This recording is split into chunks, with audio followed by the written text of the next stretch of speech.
Entonces, bueno, vamos a empezar con este Facebook Live, que lo que intentamos con este Facebook Live todos los jueves a las 5 p.m. es abrir la información y un análisis a todos los temas que estamos, pues que todos los temas coyunturales semanales, y intentamos traer algunos invitados para que ellos nos respondan algunas preguntas.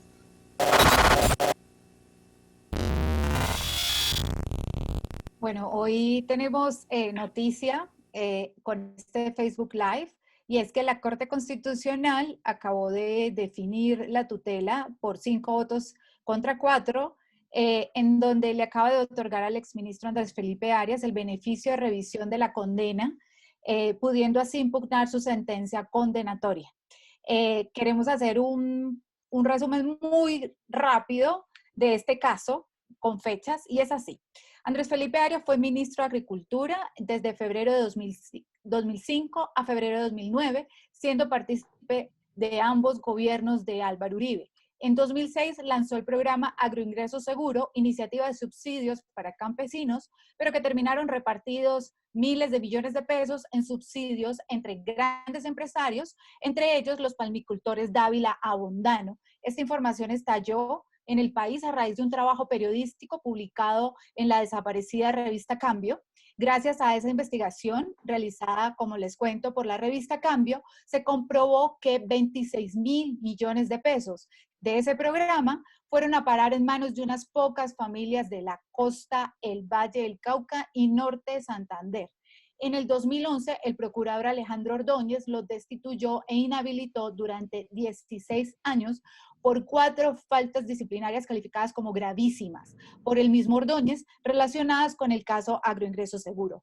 3 años después, el 16 de julio de 2014, la Corte Suprema de Justicia lo condenó a 17 años y 5 meses de prisión y le pagó al pago de una sanción económica al encontrarlo responsable de los delitos de celebración de contratos sin el cumplimiento de los requisitos legales y peculado por apropiación a favor de terceros. De inmediato le dictaron orden de captura y le negaron la detención domiciliaria.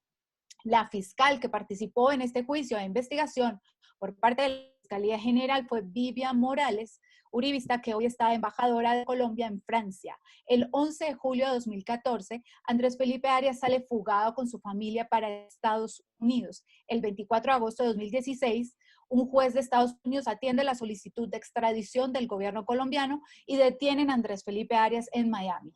En los Estados Unidos, luego de un largo litigio judicial, no logra convencer a esas autoridades de que él es un perseguido político, y el 12 de julio de 2019, es decir, del año pasado, se ordena su extradición. Regresó al país el pasado 13 de julio de 2019 y actualmente se encuentra detenido en el Cantón Norte de Bogotá. Bueno, saludo al gran abogado Ramiro Bejarano y columnista del Espectador. Gracias por estar aquí, Ramiro. Gracias a ustedes por la invitación, muy honrado me siento. Bueno, entonces, empecemos. Bueno, ya sabemos que la tutela fue concedida por 5 votos contra 4 por parte de la Corte Constitucional, y que los congresistas, yo quiero hacer una aclaración para el público general, y es que, ¿qué es lo que está en disputa aquí? Entre muchas otras cosas, y es que los congresistas no tienen doble instancia, es decir, los juzga un tribunal, esa es la máxima autoridad, diferente a como nos juzgan a los ciudadanos, en donde tenemos otras instancias de tribunales superiores que pueden revisar esos fallos, ¿cierto? Eso como en términos generales. La pregunta con la que queremos comenzar, Ramiro, es ¿qué fue lo que hoy concedió la Corte Constitucional en esa tutela? Doble instancia, que no es permitida, y doble conformidad y el debido proceso. ¿Qué fue lo que hoy se falló? A ver, me parece importante hacer la siguiente reflexión. Para la época en que fue investigado y juzgado Andrés Felipe Arias, el sistema constitucional establecía que para aquellos altos funcionarios había un fuero especial, por eso a esos funcionarios se les llama aforados. Esos aforados tienen un privilegio o tenían un privilegio consistente en que ellos eran juzgados por la más alta corporación de la justicia ordinaria, que era la Corte Suprema de Justicia, pero como era la más alta corporación, no tenían segunda instancia. Entonces, él fue investigado juzgado y condenado por esa alta corporación. Esa sentencia quedó en firme. Él se fue del país antes de que saliera la sentencia. Allá se guardó unos meses en Estados Unidos hasta que fue extraditado. Y luego entonces empieza una campaña muy fuerte por parte del uribismo, que primero la tramitan ante el Comité de Derechos Humanos de la ONU para que se declare que como él no había tenido segunda instancia, le habían violado su debido proceso. Y allá tuvieron eco esas manifestaciones. Con base en eso, entonces, impulsaron a que se hiciera una modificación de la Constitución que obtuvieron con el acto legislativo número 1 del año 2018, y también consiguieron que se profirieran varias providencias judiciales de la Corte Constitucional, en las que fue clarísimo que dos sentencias, una del año 16 y una del año 14, en las que, si bien se hablaba del derecho a la segunda instancia, en una primera sentencia de la CED 792 de 2014, se dijo que los funcionarios tenían derecho a la segunda instancia, pero en la C 215 del año 2016 se dijo que ese derecho debía regir un año después de haberse proferido la primera sentencia, porque en ese primer año la Corte dijo que era un plazo para que el Congreso legislara sobre ese punto. Entonces, en el año 2016 dijo, sí, hay derecho a eso, pero una vez ese término se cuenta es a partir de haber vencido el primer año de la sentencia de 792-2014.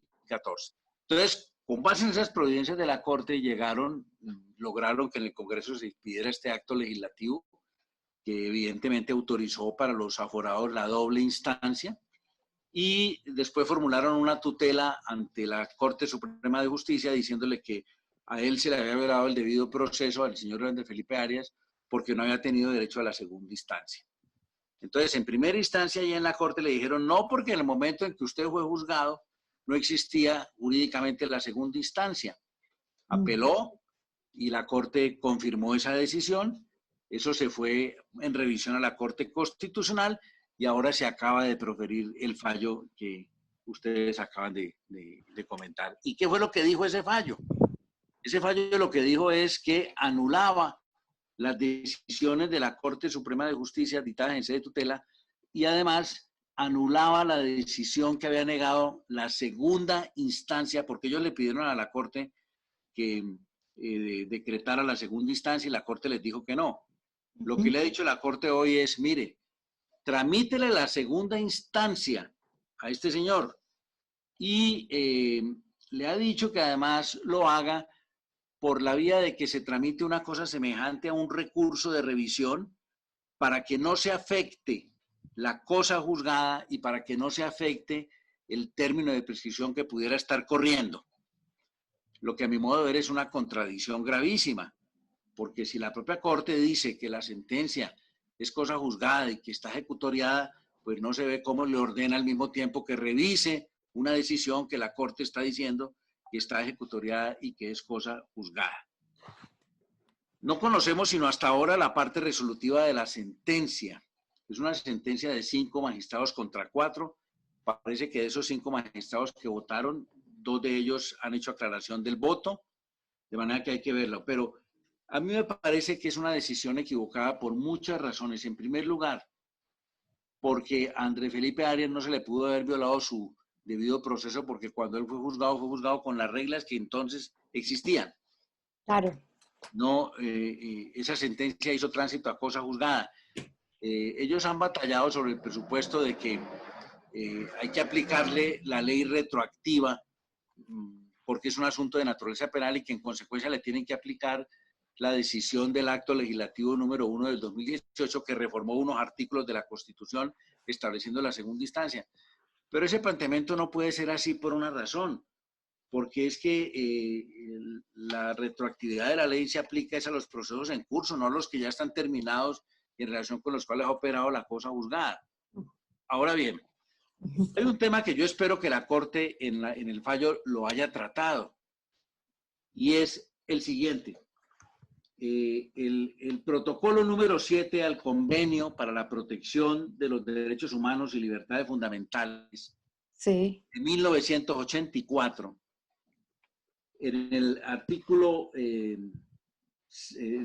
segundo, hace una consideración que me parece que es de la mayor importancia, que es la siguiente. El principio es, la Convención de Derechos Humanos dice que todo el mundo tiene derecho a la segunda instancia. Eso es cierto. Y lo decía desde cuando Andrés Felipe Arias fue investigado y condenado. Pero ese principio no era absoluto.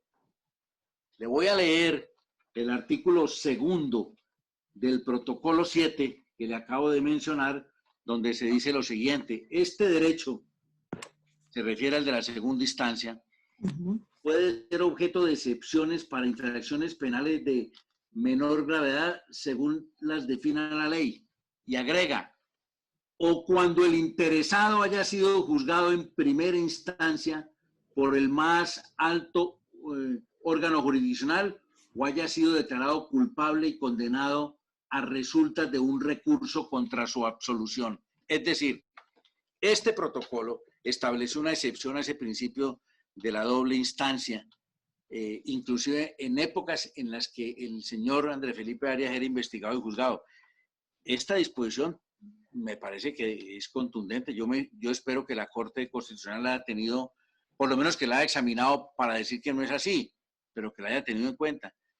Lo cierto es que con esta decisión lo que han logrado es, primero, haber cambiado la Constitución para establecer unos procedimientos de juzgamiento a los altos funcionarios. Retroactivo. Sí, que después la han logrado hacer retroactiva. Y todo esto pensando en resolver la situación, desde luego muy dolorosa para el ministro Arias. Yo no me voy a poner a criticarlo a él por haberse defendido. Yo lo que critico es, o lo que me preocupa es el sistema político, el sistema institucional. Entonces, lo que ha pasado es que la Corte, al protegerlo a él, ha abierto un boquete muy grande por varias razones. Lo primero, porque con esta decisión, todas las personas que están en la misma situación de él, que fueron condenadas por la Corte Suprema de Justicia, van a venir a reclamar que ellos también tienen derecho a que les revisen su sentencia. Lo segundo, la Corte se le olvidó una cosa muy importante y es, hay unas causales de pérdida de investidura. La pérdida de investidura se tramita ante el Consejo de Estado. Hay unas causales de pérdida de investidura que consisten en apropiarse de recursos públicos, haber hecho contratación indebida, etc. Por cuenta de esos delitos fueron condenados penalmente en única instancia varios parlamentarios. Y con base en esas sentencias penales se adelantaron procesos de pérdida de investidura. Entonces, ¿cuál es mi cálculo? Esas personas ahora lo que van a hacer es, mire, vamos a pedirle a la Corte que nos revise esto, al igual que le pasó a Andrés Felipe Arias. Y una vez que obtengan eso, se van a ir por el Consejo de Estado a decirle, mire, usted no me puede mantener esta condena, porque ustedes me condenaron con base a una sentencia que fue revisada. Bien, claro que ahora queda la perspectiva de si la Corte Suprema de Justicia va a revisar eso y si la va a confirmar o no la va a confirmar.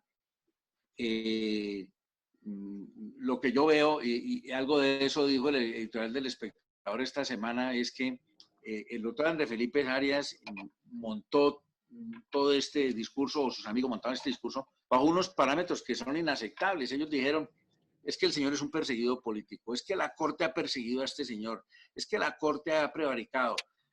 Y resulta que él no es un perseguido político, pues ya se lo dijo una justicia tan seria como la justicia americana. Ya le dijo, usted no es perseguido político. Segundo, ¿ocurrieron los hechos? Sí, los hechos ocurrieron.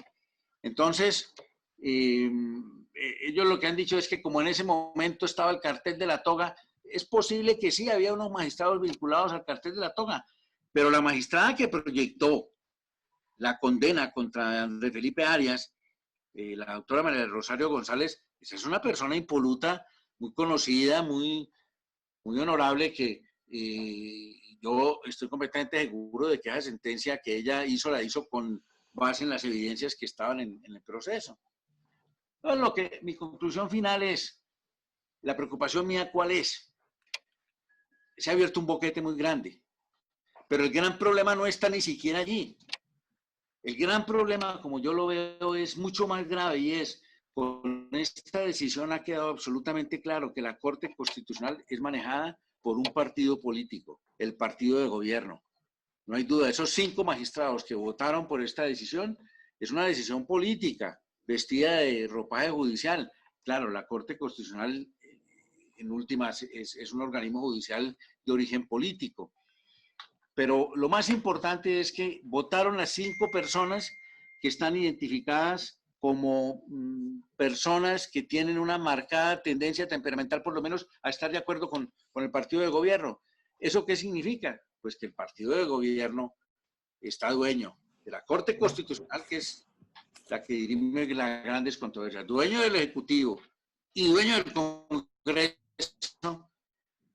¿Cuál es la democracia que tenemos? Estamos en poder, obviamente, de un solo partido político, y es allí donde yo veo que esta decisión va a tener unas repercusiones en términos democráticos muy graves y muy importantes.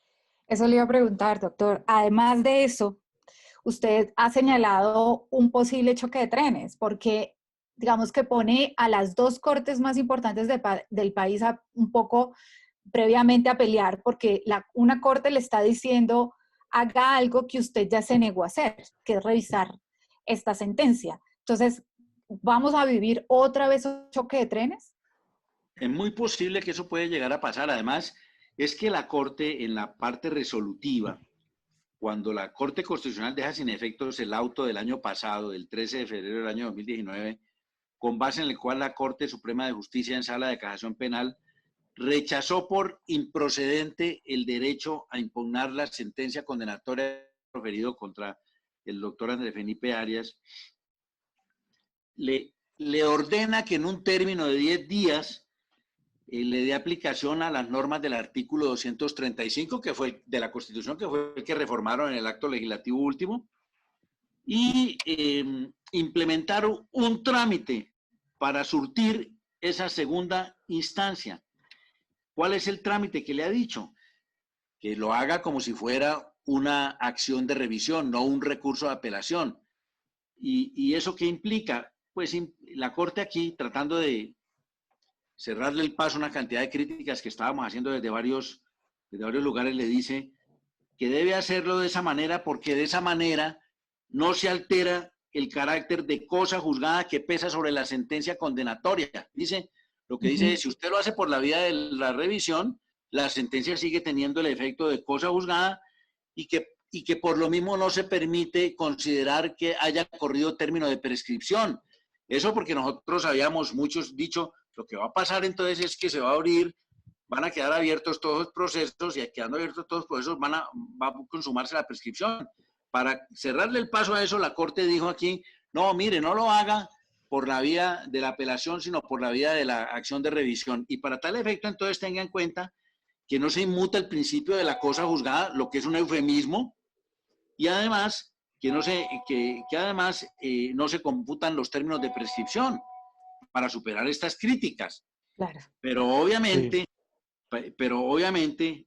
yo lo que creo es que ni tampoco, y dijo la Corte, tampoco se afecta la detención preventiva de este señor, o sea que va a seguir estando preso.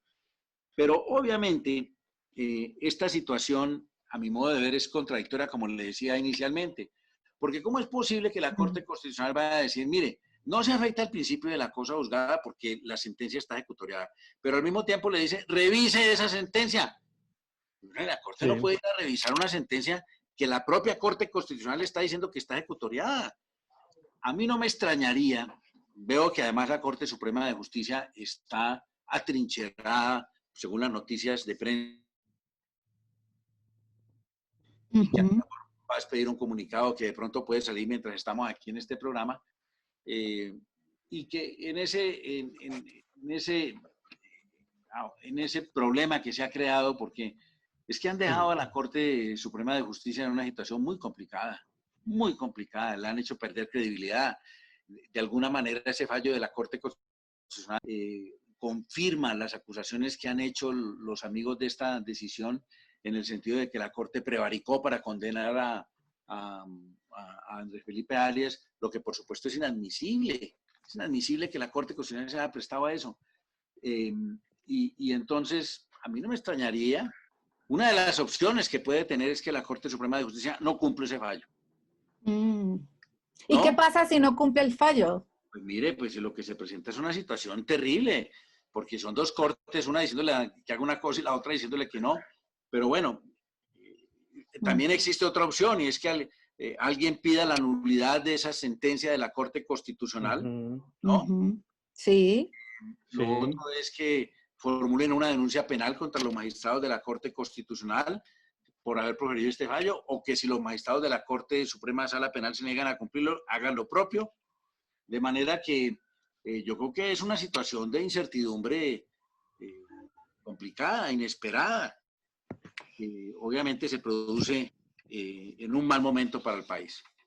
Abogado Ramiro Bejarano, con las buenas tardes para usted y todas las personas, más de 140 hasta ahora conectadas en este Facebook Live de Cuestión Pública. Quiero ir a un detalle importante y es la magistrada Diana Fajardo Rivera, que es la magistrada ponente de la decisión que se toma hoy. ¿Quién es ella? Mire, yo el conocimiento que tengo de ella personal fue mi alumna en la Universidad de los Andes, porque yo ya estoy en una edad en la que casi todos los abogados que me encuentro en el camino han sido mis alumnos, o de pregrado o de posgrado. La recuerdo como una estudiante brillante, juiciosa. Después la vi en la vida pública, en la Corte Constitucional. Ella era magistrada auxiliar de alguien, yo no recuerdo de quién. Después la vi en la Agencia de Defensa Jurídica del Estado y ahora recientemente en la Corte Constitucional. Ella es una persona de procedencia liberal, es lo que yo entendía, pero creo que a ella le está pasando lo que le pasa a ciertos liberales, que son liberales de palabra y cuando les toca demostrar que son liberales, no lo pueden hacer porque sucumben a otras ideologías o a otros presupuestos. Y yo no tengo duda hoy de que la doctora Diana es todo menos la liberal que yo conocí y de la que pues muchos pensábamos que realmente lo era. Su postura en la Corte Constitucional, lenta y muy perceptiblemente, está muy al lado de las inclinaciones de ultraderecha. Abogado, y eso nos lleva a la siguiente pregunta. ¿Cuál es la Corte de hoy? Es decir, usted ahorita en una respuesta hablaba de que esa Corte le estaba respondiendo un partido de gobierno, que es el Centro Democrático, y antes los colombianos tenían una confianza ante esa Corte, una Corte liberal, una Corte garantista. ¿Cuál es la Corte de hoy que no tiene esas cualidades de antes? Mire, yo creo que es una Corte que ha venido sufriendo la fatiga del sistema de elección de los magistrados de las altas Cortes, que es obviamente perverso, porque no se le olvide cómo se conforma la Corte Constitucional. Se conforma por 3 candidatos que propone el presidente de la República y son escogidos, de esas 3 ternas, se escoge uno de cada terna por el Congreso. Y los otros salen de propuestas que hace el Consejo de Estado y la Corte Suprema de Justicia. Y todos van a que los elija el Congreso. Pero la conformación de los magistrados de la Corte y del Consejo de Estado en algunos casos ha estado permeada por la política. Ese es uno de los grandes males que le pasó al país a partir de los gobiernos de Uribe, porque Uribe realmente en el gobierno de él, el mecanismo con base en el cual hizo la reforma de la Constitución terminó rompiendo los pesos y contrapesos. Uno de los contrapesos que había es que el presidente estaba elegido por 4 años, pero los magistrados de las Cortes por 8, pensando obviamente que un presidente no durara 8 años y se apoderara de las voces que hay en las Cortes. Pero como Uribe se quedó 8 años, entonces terminó teniendo una influencia que no estaba prevista, diseñada en el modelo de la Constitución que llegara a ocurrir. Entonces, todo eso hoy se está reflejando. Y entonces, la consecuencia de eso es que las personas que han llegado a la Corte Constitucional seguramente son muy importantes, etcétera, pero no eran las que el país quería para unos momentos de decisión tan importantes como este que estamos viviendo. Eso quiere decir, doctor Bejarano, que se podría afirmar que el uribismo se ha apropiado de la Corte Constitucional. Sí, yo creo que sí, ya lo dije. Es lo que a mí me preocupa. De todo esto, lo que más me preocupa es eso. Mi gran conclusión, independientemente de lo grave que es esto, el choque de trenes que va a generar, las peleas que se van a generar entre la Corte Constitucional y el Consejo de Estado también, cosa que no nadie ha mencionado. El más grave problema es eso. Si se mira el espectro de los tres poderes, uno lo que advierte es el Ejecutivo, con el presidente de la República y su inmenso poder. Un inmenso poder que, fíjese usted, es tal que decretó la emergencia económica y al decretar la emergencia económica está utilizando poderes propios del estado de guerra exterior o de conmoción interior, como son las de utilizar los canales de los medios de comunicación. Como si estuviéramos en guerra exterior, en conmoción interior, todos los días el presidente sale a las 6 de la tarde a hablarle al país, y eso ya todo el mundo sabe que se volvió un estado de autoelogio, de autobombo del gobierno.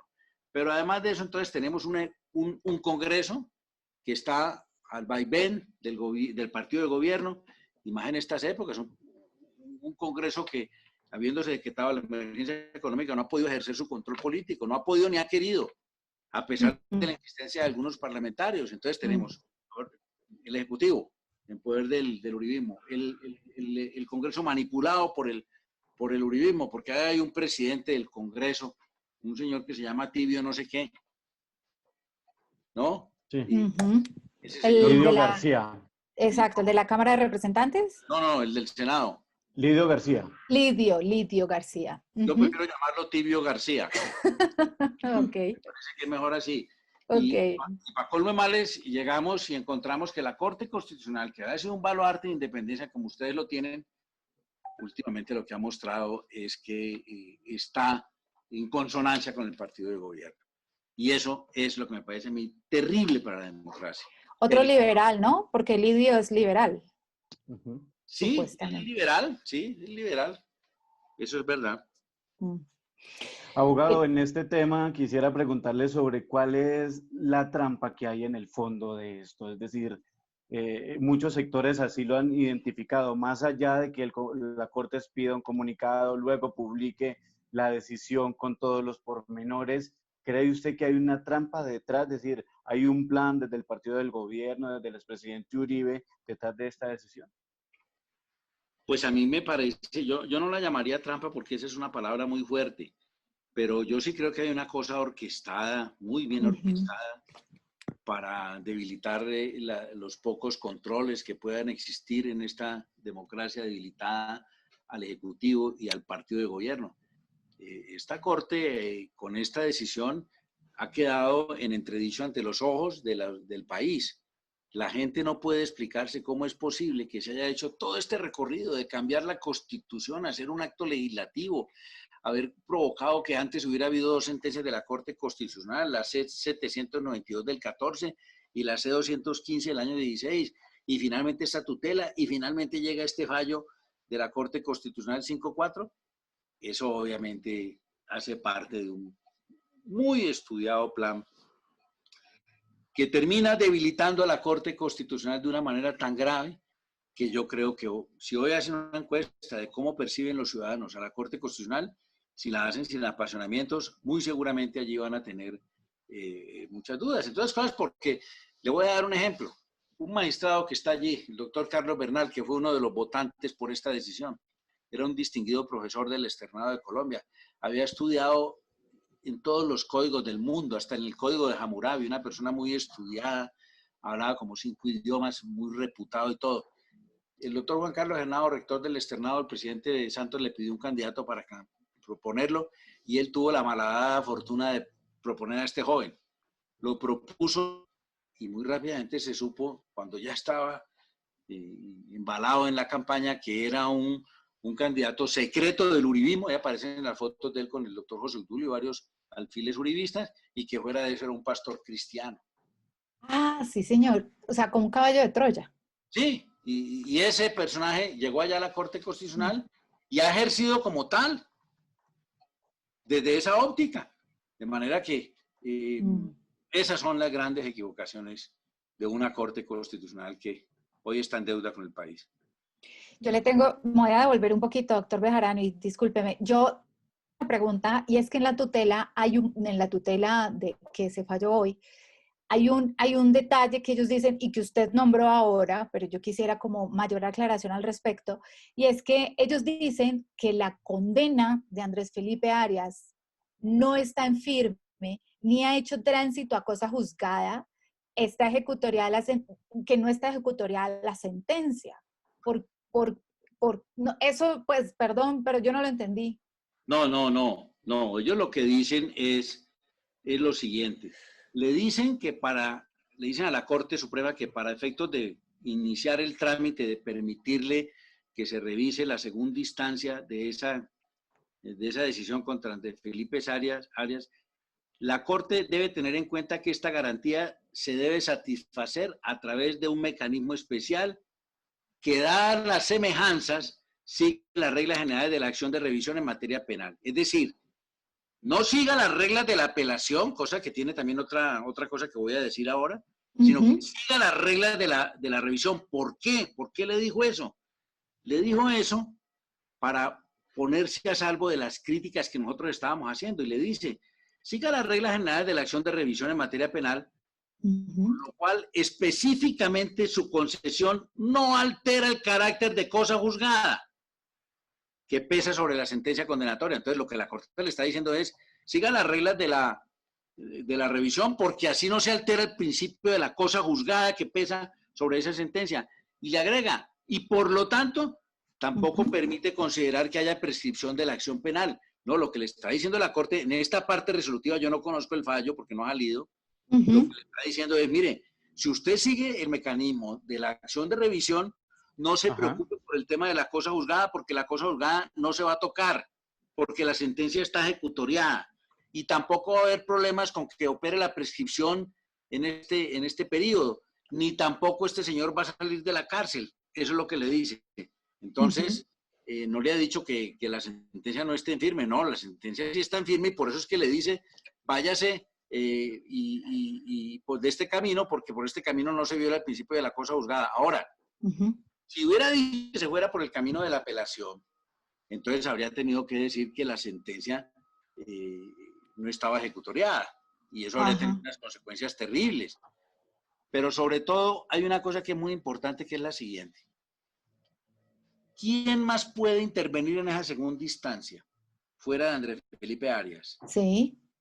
Fuera de Andrés Felipe Arias podrían intervenir la Fiscalía y la Procuraduría, porque podrían, por ejemplo, intervenir para pedirle a la Corte, si va a revisar, que piense en la hipótesis de agravarle la condena. ¿No? Sí, claro, si se abre ese boquete, también puede ser lo otro. Si vamos a revisar, revisemos todo. Entonces, ¿pero quién podría hacerle esa petición a la Corte? ¿La Fiscalía? O la Procuraduría. O la Procuraduría. Ahora, eso hubiera quedado muy fácil si hubiera sido por el camino de la apelación. Ahora, por el lado de la revisión, yo creo que va a ser complicado. Bueno, tampoco creo que la Fiscalía esté interesada en concurrir a ese debate, a pedirle a la Corte Suprema de Justicia que le agrave la sanción a Andrés Felipe Arias, porque es evidente, el fiscal es un miembro muy importante del partido de gobierno también. Ok, y en el caso de la revisión, que volvemos allí como tú decías que había una contradicción, que se hace una revisión a una sentencia que ya está ejecutoriada. Entonces, ¿qué efecto puede tener la revisión? No, es que es precisamente allí el motivo. O sea, si yo fuera magistrado de la Sala Penal de la Corte, sí, yo habría llegado a decirles, nosotros no debemos cumplir un fallo de esos, porque de un lado nos está diciendo que esa providencia que condenó el doctor Arias es cosa juzgada. Y para eso nos dicen que tramitemos la revisión. La revisión. Luego, si es cosa juzgada es porque está ejecutoriada. Y si está ejecutoriada, ¿cómo vamos a revisar una decisión que ya es cosa juzgada y que es ejecutoriada? Porque es que aquí el punto que han dicho que no es cierto es que por encima de todo está el principio de la favorabilidad en materia penal. Eso es aparentemente cierto, pero no en todos los casos. Cuando un proceso ya está terminado, no se puede ir a aplicar allá la favorabilidad. Tiene que ser que eso ocurra en el momento. Y resulta que al doctor Andrés Felipe Arias, ¿sabe cuándo lo condenaron? Al doctor Andrés Felipe Arias lo condenaron en julio de 2014. Sí. En julio de 2014. Y la primera sentencia de la Corte Constitucional, la C-792 del 2014, Sí. que fue la que consagró el derecho a la segunda instancia, es de octubre del 2014. Claro. O sea que No, es posterior. exacto. Y esa sentencia había dicho que no había retroactividad. Y después viene la sentencia 215 del año 16 de la Corte Constitucional y dijo, como en la primera sentencia le dijeron al Congreso, usted tiene un año para legislar sobre este punto. Pasó ese año sin haberlo hecho. Entonces después vino la sentencia 215 del año 16 y dijo, ese año se computa, un año después de que se haya proferido la sentencia 792 del año 2014. Y Andrés Felipe fue condenado en julio del año 2014.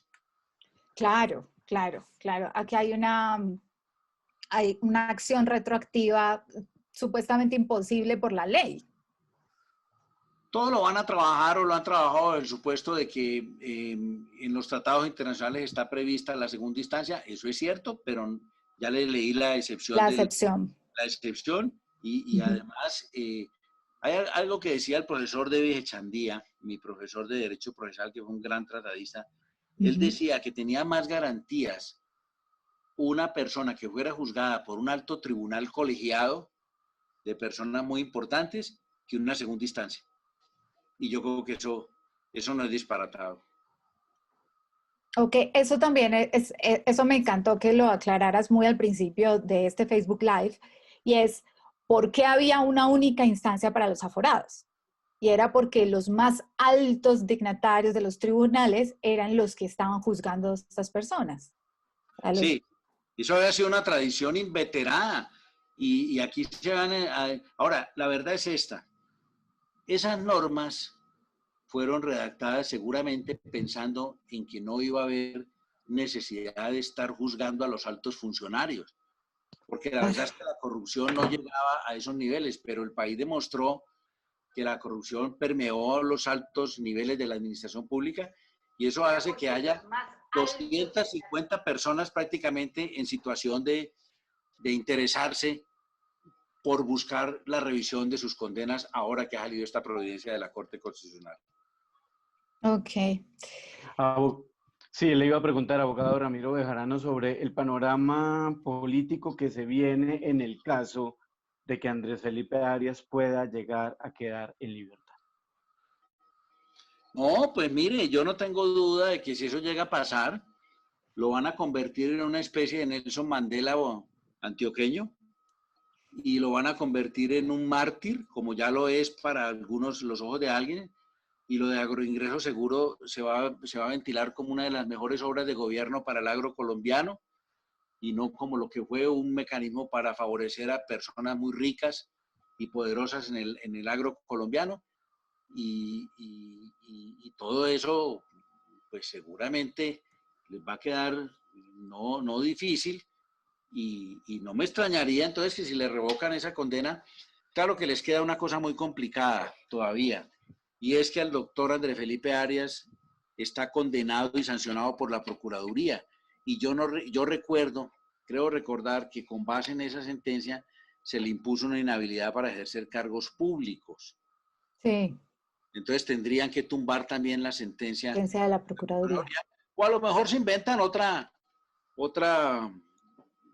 tesis como esta para buscar la revisión de la decisión de la Procuraduría y pronto vendrá la elección de un procurador que seguramente será de las toldas del gobierno y bueno, todo puede suceder. Listo. Doctor, muchísimas gracias. Yo creo que ¿tienes otra pregunta, José? Sí, yo quería preguntarle al abogado Ramiro Bejarano por qué la insistencia de Álvaro Uribe Vélez con Andrés Felipe Arias. O sea, ¿por qué insistir tantos años? ¿Por qué enfrentarse tanto a la gente de sectores políticos opuestos? ¿Por qué? ¿Qué tiene Andrés Felipe Arias que tenga la atención del expresidente? Pues mire, esa es una pregunta que solamente se la puede responder Álvaro Uribe.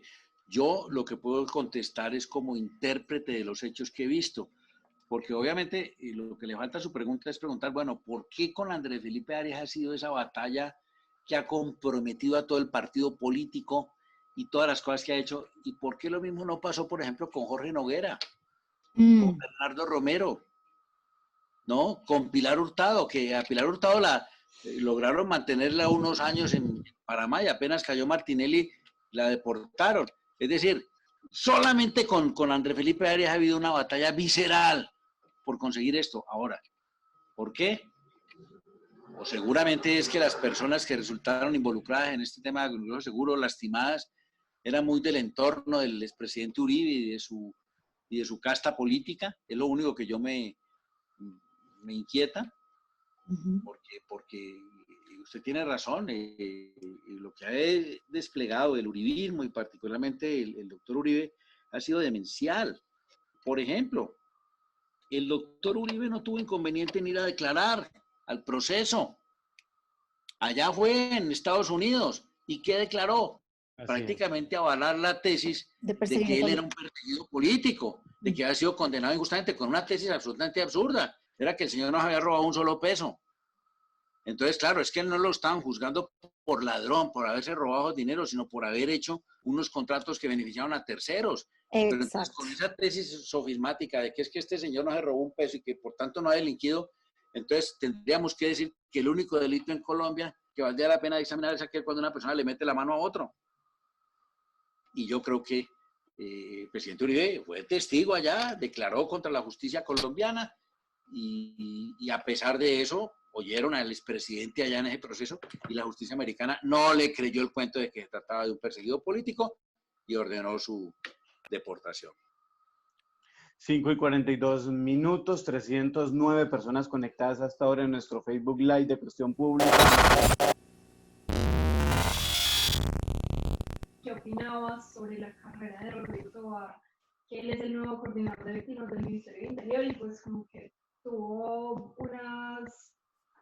como que la mamá de él fue el que le firmó algunas, ¿cómo se dice? Certificados laborales. Los certificados laborales, básicamente casi el 40% de los certificados laborales se los firmó la mamá para poder acceder al primer puesto que tuvo en el Ministerio del Interior, que era de asesor. Entonces era por si habías leído sobre Mire, yo de eso me acabo de enterar cuando ustedes me propusieron que opinara sobre eso. Tengo que decirles que poco tengo que decirle frente a ese tema, porque justamente ahora que ustedes me llamaron estaba escribiendo mi columna para El Espectador y quiero trabajar ese tema para el domingo. No quiero decir muchas cosas, pero pues cuando ustedes me preguntan que qué opino de que la mamá certifique que uno es un gran funcionario, pues que el señor está muy bien de mamá y muy mal de papá. La menor duda. Y la mamá, yo creo que si yo le hubiera pedido a mi mamá en su momento que certificara que yo era muy querido, seguramente lo habría hecho, pero yo no hubiera jamás presentado eso ante ninguna autoridad para acreditar mis reglamentos. Pero es sin duda un mal comienzo. Ramiro, y para terminar, allí hay dos cosas que quería preguntarte tú como abogado. Pues tú sabes que la función pública, si uno no cumple con los requisitos de experiencia, pues nada, la parte disciplinaria, que es la Procuraduría, se encargará de decir si debes estar o no allí porque presentaste la experiencia. En este caso, presentar una experiencia certificada por la mamá por un lado. Segundo, para la función pública también presentó experiencia como practicante y se la valieron, rarísimo, y además tiene una carrera o es muy meteórica, académica, o algo pasa, no sabemos qué es, pero hace especializaciones antes de graduarse, se graduó primero, entró primero a la universidad antes que graduarse de bachiller, se graduó primero de estudios de posgrado antes de graduarse de pregrado. Digamos, hay una serie de inconsistencias. Esto daría para que la Procuraduría entre, revise estas certificaciones. Claro, no solamente la Procuraduría, sino que si además se han valido de certificaciones sobre hechos inexactos o para acreditar calidades que no se tiene, pues eso es un fraude. Eso es un fraude a una autoridad y sería una falsedad en documento público que tendría unas consecuencias penales importantes. Yo creo que sí, lo que es extraño de entrada es que uno se aproxime a la vida pública recomendado por la mamá. No, perdón que me ría, pero es que da risa. Bueno, y la otra pregunta que te tenía es que ahí hay un conflicto de interés también. Es decir, él al asumir ese cargo, ¿qué va a hacer con las víctimas del papá? Bueno, ese es parte de lo que yo quiero tratar en mi columna, Ok, de manera que les ruego por favor que me releven de autochiviarme. bueno, doctor. Ok, listo, José.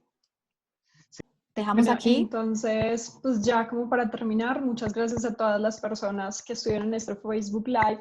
Estuvieron alrededor de 326, 330 personas en nuestro Facebook Live y es muy importante que ustedes, y para nosotros es Muchas muy gracias. importante que ustedes hayan estado en este Facebook Live con Ramiro Bejarano. Muchísimas gracias a Ramiro por estar con nosotros en este Facebook Live y recuerden que todos los jueves a las 5 de la tarde vamos a estar haciendo un Facebook Live con los temas más importantes y pues también con invitados muy especiales. Muchas gracias, Ramiro. Gracias Doctor a Ramiro. ustedes por la invitación. Bueno, Muy amables. Muchas bueno, gracias. chao a todos. Gracias. Chao, Gracias. gracias. Chao. Chao.